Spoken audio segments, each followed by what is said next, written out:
UCCS Athletics, and we are here with head women's soccer coach Sean Hudson. So, Coach, you guys had another outstanding weekend this past week, and you guys are undefeated right now. The last game being a close one, but you had Sinead Hopcroft with the winning shot. What do you have to say about her and her performance in that last game? You know, it's Sinead's birthday this weekend, so after 3 goals and 2 assists, I told her she needs to have a birthday every weekend. But no, I mean, I think Sinead had a great weekend as an individual performer.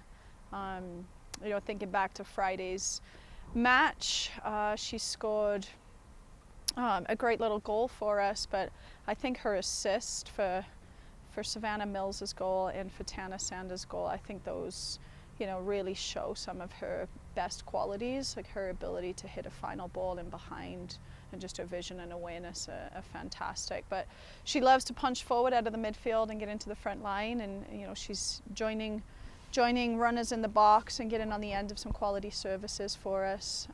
So that's great to see. And then obviously she had a good goal. Her first goal on Sunday was good, but her free kick from 30 yards out, she's just got a special quality to strike across the ball and add some movement. And what a great way to win the game for us on Sunday. Absolutely, that was fantastic. And then your team this week still remains ranked as top team in Division II. What are you saying to your team to keep motivated to keep going stronger and play harder? I think there's a hunger and desire in the team at the moment. We knew going into this past weekend that Westminster and Dixie were probably going to give us the toughest conference weekend of the season. They're both extremely difficult opponents, very physical, very athletic, and good soccer teams too. So to come out of the weekend with 2 wins, I think was huge for us, going into another home weekend, which is great to be home again.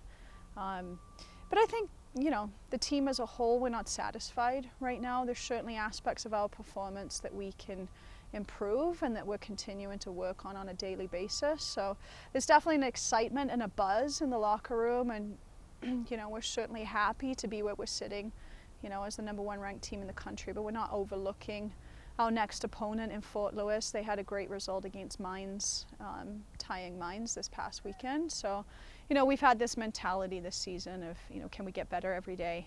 Can we keep, sort of taking it one day at a time and one game at a time? So while it's great to be sitting where we are, we know it can change in a heartbeat, but we're certainly enjoying the spotlight a little bit, and really looking forward to Friday's match against Fort Lewis.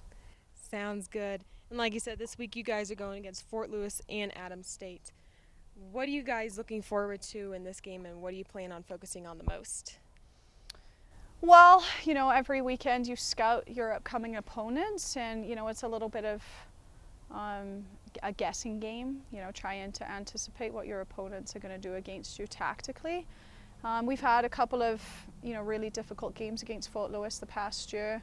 In the fall, they sat really deep and tried to limit the space in behind them and gave us the chance to play in front of them. And then in the spring when we played them, they pressed us really high up the field. So we are prepared for both types of style on Friday.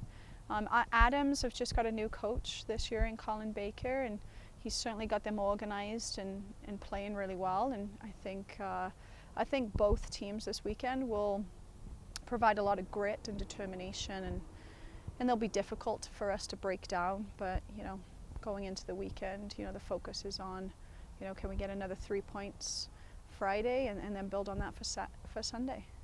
Absolutely. Well, thank you, Coach, so much for your time. Good luck this week, and we look forward to watching it. Thank you. And go Mountain Lions.